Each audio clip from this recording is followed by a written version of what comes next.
Sir मेरा dream IAS बनना है और इस बार मुझे आईपीएस या इंडियन फॉरेन सर्विस या इंडियन रेवेन्यू सर्विस, इन तीनों सर्विस में से कोई सर्विस मिलेगी। ये सवाल है कि आप जिस क्षेत्र से आते हैं, जी। ये बाड़मेर का गुड़ामलानी एरिया, और ऐसा हमने यहाँ के लोगों से बताया कि इस क्षेत्र में हमारे पहले आशीष पूनिया हैं जो आईएएस बने। खास दोस्त है ईश्वर, उसकी अभी शादी थी, उसकी शादी में मैं नहीं आ पाया तो मैं उसने फ़ोन किया तो मुझे रोना आ गया था। मेरे पास वो तस्वीर भी है, मुझे रोना आ गया, उसकी शादी में मैं नहीं आ पाया। इसी खेत में, ये जो पीछे खेत दिख रहा है, यहीं खेती करते थे हम लोग, बकरियां चराते थे बचपन में। और पानी के टाँके अब बनाए हैं घर में। जो आशीष जी शादी कब कर रहे हैं? मैं, इतने गंभीर सवाल आपने पूछ लिया तो मैं ट्रेनिंग में जाऊंगा और ट्रेनिंग में पता लगेगा कि कितनी लंबी ट्रेनिंग चलेगी। 1-2 साल ट्रेनिंग चलेगी, उसके बाद में मैं यहीं गांव में शादी अच्छा, करूंगा। हालांकि मेरा ये सवाल आपके तमाम गांव के लोग भी बैठे हैं, परिवार के लोग भी बैठे हैं। मैं सवाल ये ऑफ द रिकॉर्ड है, आपका पर्सनली सवाल ये पूछूंगा। दिल्ली रह करके पढ़ाई की है, क्या विचार किया? शादी बाहर की लड़की से, दिल्ली की लड़की से, या फिर कहीं और की, या फिर गाँव की आम जो शादी परिवार के लोग करते हैं ऐसे? नहीं, जैसे दादाजी और पिताजी बोलेंगे वैसे ही घर की परंपराओं के अनुसार यहीं ढाणी में शादी करेंगे। आप भी इनवाइट हो, जब भी हो। अगर फ़ोन नहीं करूं तो तुरंत आ जाना, बिल्कुल अभी आऊंगा मैं। इनवाइट कर रहा हूं अच्छा, आपको। तो मैं मेरा ये सवाल है, दहेज लेंगे कि नहीं लेंगे? मैं दहेज के खिलाफ हूँ। भारतीय संविधान में ये दहेज प्रतिषेध अधिनियम है। और जब भी कोई काम दिया जाता था तो हम एक दूसरे को आगे बोल देते थे और घर वाले बोलते थे। मैं हमेशा यही बोलता हूँ कि बड़ा देख के काम दे रहे हो मुझे इस तरीके से कि मोटा मोटो देख के काम ज़्यादा बड़ा हो गई, ऐसे इस तरीके। यूं तो देश में यूपीएससी का रिजल्ट आता है तब 1000 बच्चों का सिलेक्शन होता है, लेकिन इन 1000 बच्चों में से कई सिलेक्शन ऐसे होते हैं जो कहीं ना कहीं कई लोगों को प्रेरणा देते हैं। आज मेरे साथ एक छोटे से गांव के आशीष पूनिया है। हाल ही में आशीष पूनिया का भारतीय प्रशासनिक सेवाओं में चयन हुआ है, यानी कि ये आईएएस बने हैं। 557वीं इनकी रैंक लगी है। और इनके बारे में मैं अगर आपको बताऊं तो ये एक 3rd ग्रेड शिक्षक के बेटे हैं। इनकी माताजी गृहिणी हैं, इनके दादाजी किसान हैं, और गांव में एक छोटे से किसान परिवार के इन्होंने किसान परिवार से जन्म लिया है। और पढ़ाई के दौरान कई सारी विकट परिस्थितियों का इन्होंने सामना किया है। आज जब ये आईएएस बन के पहली बार इनके घर पहुंचे हैं तो तमाम लोग, पूरे गांव के लोग, आसपास के क्षेत्र के लोग, हजारों की संख्या में लोग इनके घर पहुंचे, इनको देखा, इनका सम्मान किया। ऐसा इसलिए क्योंकि इसी क्षेत्र से आशीष पूनिया एकमात्र ऐसे बेटे हैं जिनका आईएएस में सिलेक्शन हुआ। सबसे पहले आशीष जी, हम आपको बधाई देते हैं और साथ ही साथ धन्यवाद इसलिए देते हैं कि आपने इस क्षेत्र का नाम रोशन किया। एक गांव से निकले बेटे का आईएएस में सिलेक्शन हो गया। क्या कहना चाहेंगे, किस तरह की आपकी पूरी जर्नी रही है? सबसे पहले अशोक शेरा सर, आपका धन्यवाद। मैंने आपको इंस्टाग्राम और ट्विटर पे फॉलो किया और अच्छे वीडियोस देखे हैं। आप डेजर्ट्स, जो थार डेजर्ट है वहाँ की पत्रकारिता को लेकर बहुत मशहूर चेहरा है, तो उसके लिए आपका धन्यवाद। और बाड़मेर से चलकर इतना दूर आए और मेरा जो धूप में या गांव में इंटरव्यू कर रहे हैं उसके लिए थैंक यू। ये हमारा फर्ज है, हमारा कर्तव्य है। जी। दूसरी बात यह है कि जो मैंने अपनी तैयारी शुरू की वो लगभग 3 से 4 साल पहले शुरू की। 12वीं के बाद मैंने आईआईटी की तैयारी करने के बाद में मेरा लैब असिस्टेंट में चयन हो गया, तो मैंने सरकारी नौकरी के साथ में कोटा ओपन यूनिवर्सिटी से बीएससी किया और उसके साथ में स्कूल में जॉब करते हुए। अब 12th करने के बाद आपने बीएससी कोटा ओपन से किया है? जी। हाँ। उसके बाद में स्कूल में ड्यूटी करते हुए मैंने काम के साथ में, नौकरी के साथ में तैयारी की और अपनी तैयारी में लगभग मुझे 3 से 3.5 साल का समय लगा। बहुत सारे लोगों को समय लगता है 4-5 साल, ये एक लंबे समय तक चलने वाला काम है। और इसका सिलेबस भी इतना होता है कि कम से कम 1 से 1.5 साल इसमें लगते हैं और कई बार रिवीजन करना, कई बार असफलताएं देखनी पड़ती है, प्रीलिम्स नहीं होता है। पेपर का जो लेवल होता है वो इस तरीके का होता है कि 10 प्रश्न करना भी बहुत मुश्किल होता है 100 में से। फिर भी अगर लगातार रिवीजन किया जाए और सिर्फ स्टडी पे फोकस किया जाए अच्छे से और कंसिस्टेंसी का ध्यान रखा जाए तो ज़रूर सफलता मिलती है। और मैं पिछले 2 अटेम्प्ट से मैंने इंटरव्यू दिए। लास्ट ईयर इंटरव्यू में जब रिजल्ट आया तो मैंने चेक किया, उसमें रोल नंबर डालते हैं या नाम डालते हैं, तो आया नॉट फाउंड, 0 रिजल्ट। उसके 3-4 दिन बाद में वापस एग्ज़ाम होता है प्रीलिम्स का, इंटरव्यू के रिजल्ट के बाद।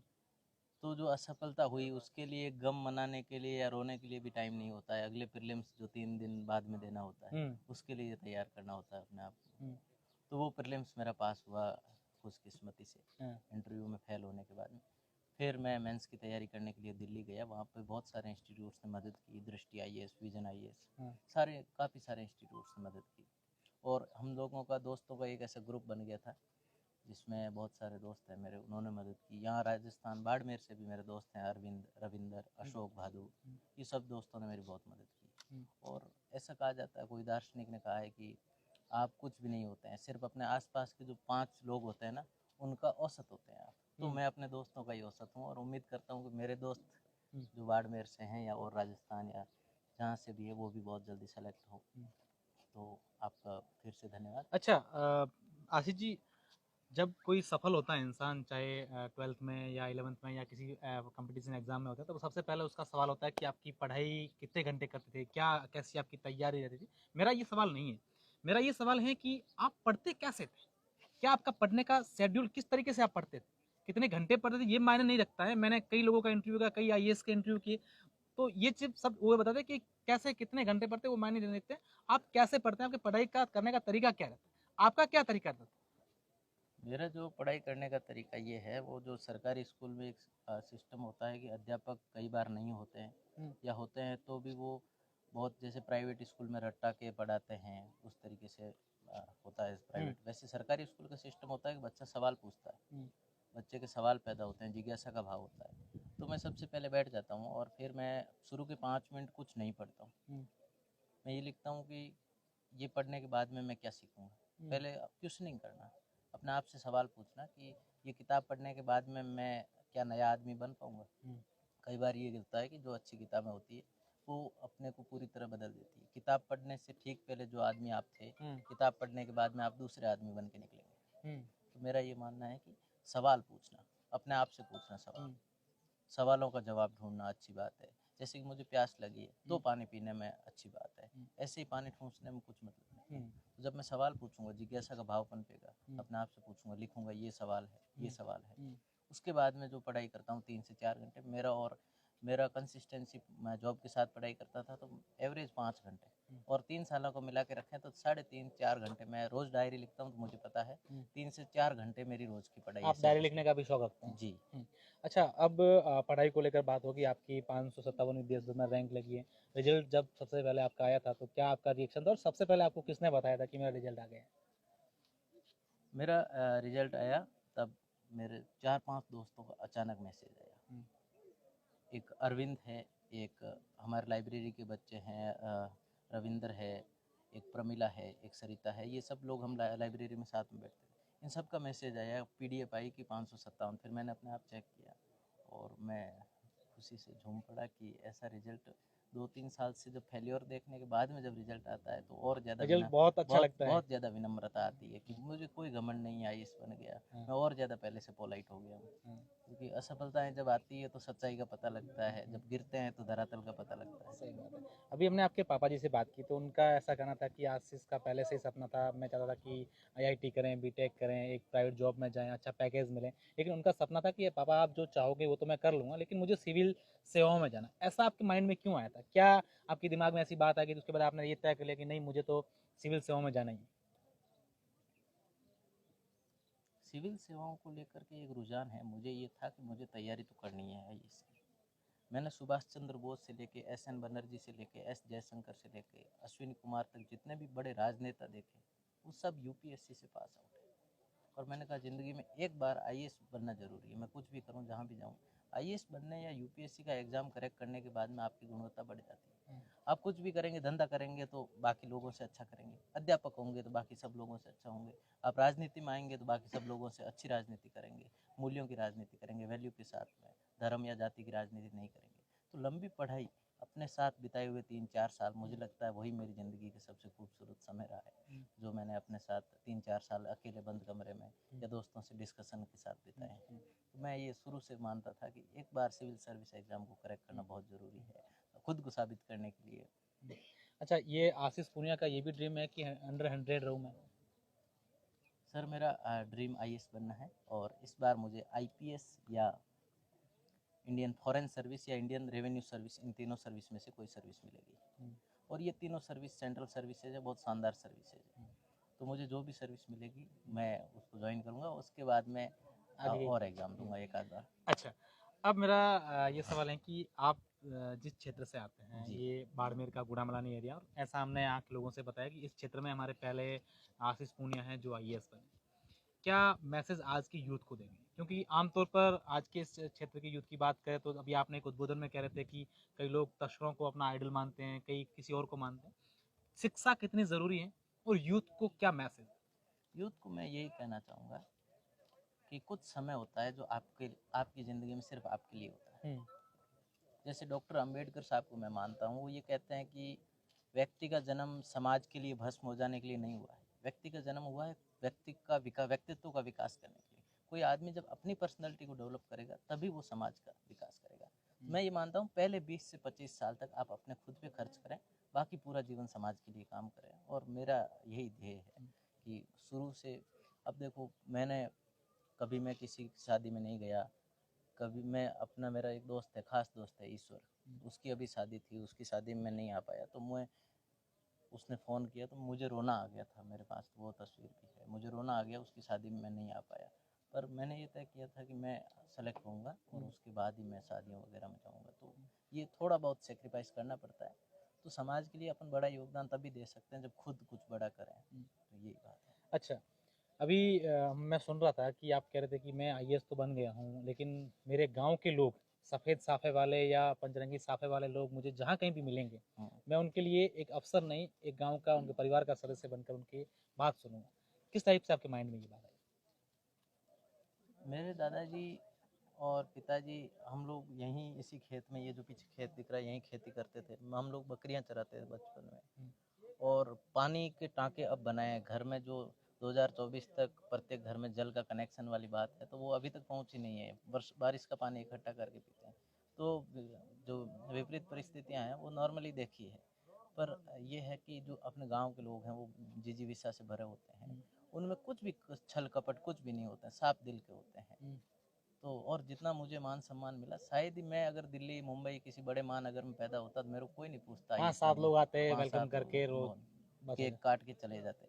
पर ये जो आदर सम्मान जो गांव में मिलता है वो कहीं और नहीं अच्छा, मिलता। मेरा एक सवाल और है, मेरे दिमाग में आ रहा है, क्योंकि आमतौर पर जब कोई पढ़ाई करते हैं, जब उनका रिजल्ट आ जाता है, आपका रिजल्ट आईएएस का आ गया, उसके बाद में आपके दिमाग में कभी ये कहीं न कहीं ये कल्पनाएँ घूमने लगी कि एक आईएएस की लाइफ़ कैसे होती है, मैं ऐसे जीऊँगा, ये मैं ये बनूँगा, वो, ऐसी माइंड में कभी बातें आती हैं? अभी रिजल्ट आने के बाद आई थी कभी? देखो, एक मैं आपके माध्यम से बात कर रहा हूँ, मैंने लंबे समय तक तैयारी की और बचपन से लेके धन का अभाव होता है कि थोड़े पैसे चाहिए, थोड़े अपनी आवश्यकताएं पूरी करनी। फिर मैं नौकरी लग गया, फिर आवश्यकताएं भी पूरी हो गई, फिर मैं बड़ी सर्विस में आ गया। तो कल से मेरे पास 5 से 6 फ़ोन आए, जिसमें कहा कि अच्छा दहेज मिलेगा, रिश्ते की बात, ये हंसने वाली बात नहीं। तो मैं आपके माध्यम से ये बताना चाहता हूँ कि मुझे पैसे का कोई लालच नहीं है। मेरे लिए सबसे मुश्किल काम था एक बार यूपीएससी में सेलेक्ट होना, और ये काफ़ी मुश्किल है युवाओं के लिए। मैंने ये तय किया है कि मैं जैसा सरकार सैलरी देगी उसी में गुजारा करूँगा। और बहुत शानदार सैलरी देती है, बहुत शानदार, सबसे अच्छी सैलरी। रिटायरमेंट के आसपास तो राष्ट्रपति के स्तर की सैलरी मिलती है। तो बहुत, मतलब धन का कोई विलास नहीं है, कोई वैभव विलास की चाह नहीं, अपनी कोई परवाह नहीं। अच्छा, आशीष जी शादी कब कर रहे हैं? मैं, इतने गंभीर सवाल आपने पूछ लिया, तो मैं ट्रेनिंग में जाऊंगा और ट्रेनिंग में पता लगेगा कि कितनी लंबी ट्रेनिंग चलेगी। 1-2 साल ट्रेनिंग चलेगी, उसके बाद में मैं यहीं गांव में शादी अच्छा, करूंगा। हालाँकि मेरा ये सवाल आपके तमाम गाँव के लोग भी बैठे हैं, परिवार के लोग भी बैठे हैं। मैं सवाल ये ऑफ द रिकॉर्ड है, आपका पर्सनली सवाल ये पूछूँगा, दिल्ली रह कर के पढ़ाई की है, क्या विचार किया? शादी बाहर की लड़की से, दिल्ली की लड़की से, या फिर कहीं और की, या फिर गाँव की आम जो शादी परिवार के लोग करते हैं ऐसे? नहीं, जैसे दादाजी और पिताजी बोलेंगे वैसे ही घर की परंपराओं के अनुसार यहीं ढाणी में शादी करेंगे। आप भी इनवाइट हो, जब भी हो, अगर फ़ोन नहीं करूं तो तुरंत आ जाना, बिल्कुल अभी आऊँगा मैं। इनवाइट कर रहा हूँ अच्छा, आपको। तो मेरा ये सवाल है, दहेज लेंगे कि नहीं लेंगे? मैं दहेज के खिलाफ हूँ। भारतीय संविधान में ये दहेज प्रति निषेध अधिनियम है। और मैं, कोई भी धर्म ग्रंथ हो, मैंने गीता भी पढ़ी है, मैंने गुरबानी भी पढ़ी है। जो हमारे सिलेबस में पढ़ते हैं तब दर्शन और साहित्य की तरफ रुचि आ जाती है, तो मैंने सारी किताबें पढ़ी। उसके बाद में ये लगा कि संविधान जो है ना, वो भी धर्म ग्रंथ के बराबर किताब है, और हमारा संविधान जो चीज़ें मना करता है वो चीज़ें मैं नहीं कर सकता। अच्छा, अभी हम आपकी सिस्टर से बात कर रहे थे, वो सरकारी शिक्षिका हैं। मैंने उनसे पूछा कि मेरे भैया जो हैं वो नटखट थे, जब छोटे थे मेरे बाल बहुत खींचते। आप भी ऐसा कोई किस्सा आपका बचपन का हमें सुनाएंगे, हमारे दर्शकों को? क्योंकि हर किसी की जिज्ञासा होती है कि आईएएस क्या कहते हैं, उनके क्या शब्द हैं, उनकी क्या बातें हैं, हर कोई व्यक्ति ये सुनना चाहता है। तो बहुत सामान्य सी बात है, ऐसा किस्सा मतलब अभी तो मुझे ध्यान में नहीं आ रहा है, हम्म, पर मैं भाइयों में, हम दोनों भाई हैं, तो मैं बड़ा भाई हूँ। हम्म, तो जब भी कोई काम दिया जाता था तो हम एक दूसरे को आगे बोल देते थे और घर वाले बोलते थे। मैं हमेशा यही बोलता हूँ कि बड़ा देख के काम दे रहे हो मुझे इस तरीके से कि मोटा मोटो देख कर काम ज़्यादा बड़ा हो गई, हाँ, हाँ। ऐसे इस तरीके से। निश्चित रूप से आप देखिए कि किस तरीके से एक आईएएस की जो सरलता होती है, आईएएस बनने के बाद आप इनका भाव देखिए, इनकी सरलता देखिए। मैं चाहूंगा कि तमाम हमारे दर्शक हैं, इनकी बातें हर व्यक्ति तक पहुंचे, इनकी सरलता, इनका जो भाव है हर व्यक्ति तक पहुंचे, इनका जो रिजल्ट आया है, इनकी जो पूरा स्ट्रगल रहा है, पूरा इनका जीवन रही, इस सफर तक पहुंचने का इनका जो सफर रहा है वो कैसा रहा है, हर व्यक्ति तक पहुंचे और हर व्यक्ति इस वीडियो को शेयर करें। और एक बार पुनः से हम आशीष पूनिया जी को हमारे तमाम दर्शकों की ओर से बधाई देते हैं। धन्यवाद, शुक्रिया। थैंक यू, बहुत बहुत धन्यवाद।